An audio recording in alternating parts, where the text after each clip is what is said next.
அன்புக்குரிய மாணவ செல்வங்கள் அனைவருக்கும் இனிதான வணக்கங்கள். இந்த காணொளியிலே மிக முக்கியமானதொரு நுண்ணறிவு சார்ந்த வினாவையும் அதற்கான விளக்கத்தையும் தான் வழங்க இருக்கின்றேன். அதாவது மீதியின்றி வகுபடுகின்ற எண்களை இனம் காண்பது தொடர்பாக 3 விதமாக 3 வகையாக வினாக்களை நாங்கள் வடிவமைத்துக் கொள்ளலாம். அந்த 3 வகையான வினா வடிவங்களையும் அவற்றுக்கான விளக்கங்களை அவ்வாறு வினாக்கள் அமைகின்ற போது எவ்வாறு இலகுவாக விடையினை காண்பது தொடர்பாகத்தான் இந்த காணொளியிலே விளக்கத்தையும் வழங்க இருக்கின்றேன். ஆகவே முழுமையாக காணொளியை பார்த்துக் கொள்ளுங்கள். மிக மிக முக்கியமான ஒரு விடயமாகவும் உங்களுக்கு பயனுள்ள ஒரு விடயமாகவும் இந்த காணொளி அமையும். அந்த வகையிலே 3 வினா வடிவங்களையும் தெளிவுபடுத்துவதற்காக நான் இங்கே 3 வினா வடிவங்களையும் இலகுவாக விளங்கிக் கொள்வதற்காக இலக்க தொடர்களை வழங்கியிருக்கின்றேன். முதலாவது இந்த எண் தொடரை அவதானித்துக் கொள்ளுங்கள். 2, 4, அடுத்ததாக 2, 3, அடுத்ததாக 4, 6. இது முதலாவது வினா வடிவத்துக்கான விளக்கத்தினை வழங்க இருக்கின்றேன். இதிலே இரண்டாவது வினா வடிவம், இதிலே மூன்றாவது வினா வடிவம். அதாவது 2ஆலும் 4ஆலும் மீதியின்றி வகுபடக்கூடிய எண்கள் எத்தனை உள்ளன? எண்களை எல்லைப்படுத்தி நாங்கள் பார்க்கலாம். அதாவது 1லிருந்து 20 வரை இருக்கக்கூடிய எண்களிலே 2ஆலும் 4ஆலும் மீதியின்றி வகுபடக்கூடிய எண்கள் எத்தனை உள்ளன? எண்களை எல்லைப்படுத்தி பெரும்பாலும் வினாக்களாக வருவதுண்டு. எனவே இந்த 3 வகையான வினாக்களுக்கும் அடுத்த இரண்டாவதாக பார்க்கின்ற போது 2ஆலும் 3ஆலும் மீதியின்றி வகுபடுகின்ற எண்களை எவ்வாறு இனம் காண்பது? 4ஆலும் 6ஆலும் மீதியின்றி வகுபடுகின்ற எண்களை எவ்வாறு இனம் காண்பது? இந்த 3 விடயங்களும் தான் இந்த காணொலியில் நாங்கள் பார்க்க இருக்கின்றோம். முதலாவதாக 2ஆலும் 4ஆலும் மீதியின்றி வகுபடக்கூடிய எண்களை எவ்வாறு இனம் காண்பது என்பதனை தெளிவுபடுத்துகின்றேன். இதிலே நான் எந்த ஒரு எண்களும் எல்லைப்படுத்தப்படாமல் பொதுவாகவே 3 விடயங்களையும் எவ்வாறு நாங்கள் இனம் காண்பது என்பது தொடர்பாகத்தான் இதிலே விளக்கத்தை வழங்குகின்றேன். 2ஆலும் 4ஆலும் மீதியின்றி வகுபடக்கூடிய எண்களை எவ்வாறு இனம் காண்பதுன்னு சொன்னால், இந்த 2 எண்களையும் அவதானித்துக் கொள்ளுங்கள். இந்த 2 இலக்கங்களையும் பாருங்கள். 2, 4, 2, 4. இந்த 2 எண்களுக்குள்ளும் இருக்கக்கூடிய தொடர்பினை முதலிலே விளங்கிக் கொள்ள வேண்டும். இந்த 2 இலக்கங்களையும் பாருங்கள். இந்த 2 இலக்கங்களும் ஒன்றுக்கொன்று தொடர்பிருக்கின்ற இலக்கங்கள். அதாவது ஒன்றினுடைய மடங்காக மற்றது காணப்படுகிறது. 2இன் 2 மடங்காக 4 காணப்படுகின்றது. இவ்வாறாக மடங்காக வரக்கூடிய இலக்கங்களாக இருந்தால் இலகுவாக நாங்கள் எவ்வாறு இனம் காண்பதுன்னு சொன்னால், இந்த 2 இலக்கங்களிலும் மிகப்பெரிய இலக்கம் 2 இலக்கங்களிலும் மிகப்பெரிய இலக்கத்தை எடுத்துக்கொள்ள வேண்டும். 2, 4 இதில் இரண்டிலும் மிகப்பெரியது 4. 4 தான் 2ஆலும் 4ஆலும் மீதியின்றி வகுபடுகின்ற முதலாவது எண்ணாக இருக்கும். 2ஆலும் 4ஆலும் மீதியின்றி வகுபடக்கூடிய முதலாவது எண் 4. அதன் பின்னர் 4னுடைய மடங்குகளை எழுதிக் கொள்ள வேண்டும். 4, அடுத்ததாக 8, அடுத்து 12, அடுத்ததாக 16, இவ்வாறாக 4ன் மடங்குகள் சென்று கொண்டிருக்கும். 4னுடைய அனைத்து மடங்குகளும் 4ன் மடங்குகள் அனைத்துமே 2ஆலும் 4ஆலும் மீதியின்றி வகுபடக்கூடிய எண்களாக இருக்கும். நன்றாக இந்த விடயத்தை விளங்கிக் கொள்ளுங்கள். எவ்வாறுன்னு சொன்னால், 2 இலக்கங்கள் தரப்படுகின்ற போது அந்த 2 இலக்கங்களும் ஒன்றுக்கொன்று தொடர்பு உள்ள எண்கள். அதாவது ஒன்றினுடைய மடங்காக மற்றிய எண் காணப்பட்டால் அந்த 2 எண்களிலே எது மிகப்பெரிய எண்ணோ அதனைத்தான் நாங்கள் எடுத்துக்கொள்ள வேண்டும். அதான் முதலாவது எண்ணாக இருக்கும். அந்த 2 எண்களாலும் வகுபடக்கூடிய முதலாவது எண்ணாக இருப்பது அந்த பெரிய எண்ணாக இருக்கும். 2லும் இருக்கக்கூடிய பெரிய எண் தான் 2 இலக்கங்களாலும் வகுபடக்கூடிய முதலாவது எண். அதன் பின்னர் அதனுடைய மடங்குகளை எழுதிக் கொள்ள வேண்டும். 4, 4, 8, 12, 16 இவ்வாறாக சென்று கொண்டிருக்கும். இது முதலாவது வகை, முதலாவது விடயம். அடுத்ததாக இந்த இரண்டாவது வடிவத்தை அவதானித்துக் கொள்ளுங்கள். 2, 3, 2, 3. இந்த 2 இலக்கங்களையும் அவதானித்துக் கொள்ளுங்கள். முதலாவது நாங்கள் பார்த்த இந்த வகையிலிருந்து இது எவ்வாறு வேறுபடுகின்றன சொன்னால், இங்கே 2 இலக்கங்களும் ஒன்றுக்கும் தொடர்பு இருக்கின்றது. ஒன்றினது மடங்காக மற்றது காணப்படுகிறது. 2னது 2 மடங்காக 4 காணப்பட்டிருக்கிறது. 4னது அரை மடங்காக 2 காணப்படுகிறது. இங்கு அவ்வாறு இல்லை. அவ்வாறு அமையாது விட்டால் அடுத்து இன்னொரு விடயத்தை பார்க்க வேண்டும். இந்த 2 இலக்கங்களையும் வேறு ஏதாவது, இந்த இலக்கங்கள் தவிர்ந்த வேறு ஏதாவது ஒரு இலக்கம், பொதுவான ஒரு இலக்கம் வகுக்குமா என்று பார்க்க வேண்டும்.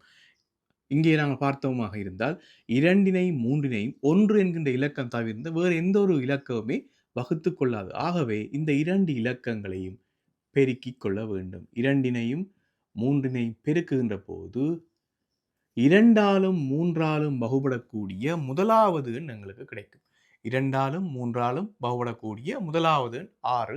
இந்த முதலாவது எண் எங்களுக்கு கிடைக்கும். அதன் பின்னர் நாங்கள் இங்கே பார்த்தது போன்று 6னுடைய மடங்குகளை எழுத வேண்டும். 6, 12, 18, 24 இவ்வாறாக 6னுடைய மடங்குகள் செல்லும். அனைத்து 6னுடைய மடங்குகளும் 2னாலும் 3னாலும் மீதியின்றி வகுபடக்கூடிய எண்களாக இருக்கும். ஆகவே இது 2வது வகை. அடுத்து இந்த 3வது வகையை அவதானித்துக் கொள்ளுங்கள். 3வது வகையான வினா வடிவத்தை அவதானித்துக் கொள்ளுங்கள். 4ஆலும் 6ஆலும் மீதியின்றி வகுபடக்கூடிய எண்களை எவ்வாறு நாங்கள் இனம் காண்பது என்பதைத்தான் அடுத்ததாக விளங்கப்படுத்தப் போகின்றேன்.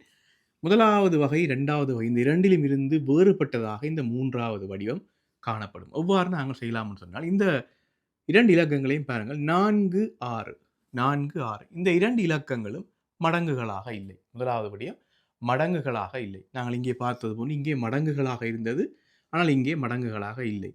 2வதிலும் நாங்கள் பார்த்தோம் 2 இலக்கங்களையும் மடங்குகளாக இல்லை.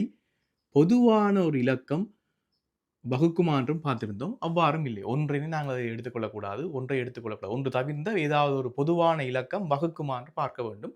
அவ்வாறு பார்க்கின்ற போது இந்த 2 இலக்கங்களையும் வேறு எந்த ஒரு பொதுவான எண்ணும் ஒன்று தவிர்ந்த வேறு எந்த ஒரு இலக்கமும் வகுக்க மாட்டாது.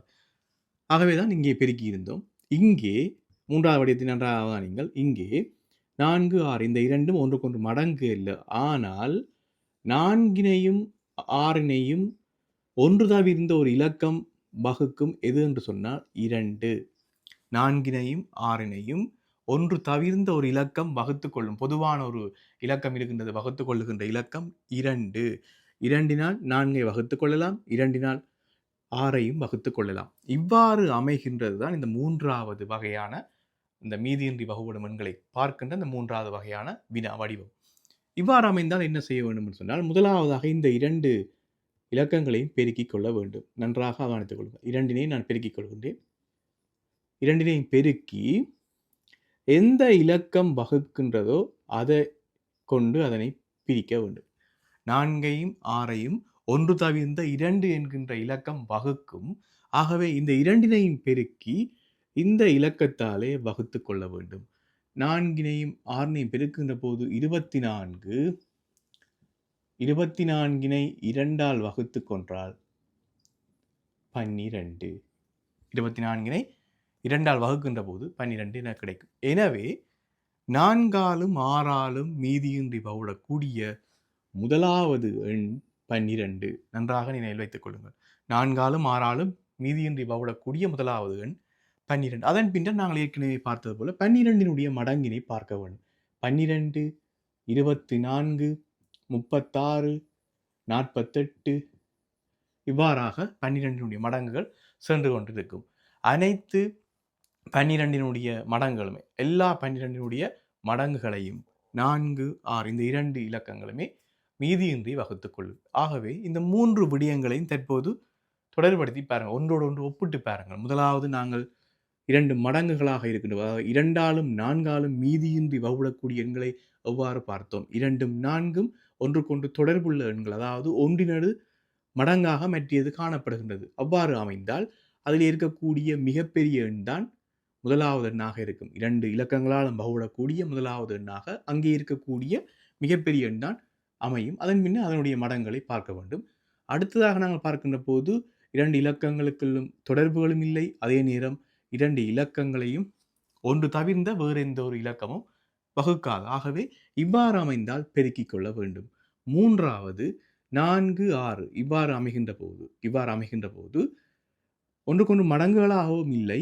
அதே நேரம் 2 இலக்கங்களையும் ஒன்று தவிர்ந்த ஒரு இலக்கம் வகுப்பதாகவும் இங்கே காணப்படுகின்றது. இது 3வது வடிவம். இவ்வாறு அமைந்தால் 2னையும் பெருக்கிக் கொள்ள வேண்டும். எந்த இலக்கம் வகுக்கின்றதோ, ஒன்று தவிர்ந்த எந்த இலக்கம் வகுக்கின்றதோ அதனாலேயே வகுத்து கொள்ள வேண்டும். ஆகவே 2னாலே வகுத்து நாங்கள் விடையினை பெற்றுக்கொள்ளக்கூடியதாக இருக்கும். எனவே இந்த 3ம் மிக மிக முக்கியமான ஒரு விடயமாக இருக்கின்றது. இது உங்களுக்கு நிறைய இடத்தில் அதிகளவான நுண்ணறிவு சார்ந்த வினாக்கள் செய்கின்ற போது இந்த விடயம் உங்களுக்கு மிக மிக பயனுள்ளதாக இருக்கும். எனவே இந்த 3 வகை சார்ந்த வினாக்களை நீங்கள் அமைத்து பயிற்சி செய்து பாருங்கள். அதே நேரம் இலக்கங்கள் எல்லைப்படுத்தப்பட்டிருந்தால் அதற்கேற்ற வகையிலே அதனை கவனித்து விடையினை பெற்றுக்கொள்ள வேண்டும். உதாரணமாக 1 தொடக்கம் 20 வரையான எண்களிலே 2ஆலும் 4ஆலும் மீதியின்றி வகுடக்கூடிய எண்கள் எத்தனை இருக்கின்றன சொன்னால் 4, 8, 12, 16, 20. 20ஓடு நாங்கள் நிறுத்திக் கொள்ள வேண்டும். 1 தொடக்கம் 20 வரை. அவ்வாறாக எண்கள் எல்லைப்படுத்தப்படுகின்ற போது அவற்றினையும் கவனித்துக் கொள்ள வேண்டும். எனவே இந்த காணொளி நிச்சயமாக உங்களுக்கு மிகவும் பயனுள்ளதாக அமைந்திருக்கும். எனவே இதனை மீண்டும் செய்து பார்த்துக் கொள்ளுங்கள். மீண்டும் இன்னொரு காணொளியிலே சந்திக்கின்றேன். நன்றி.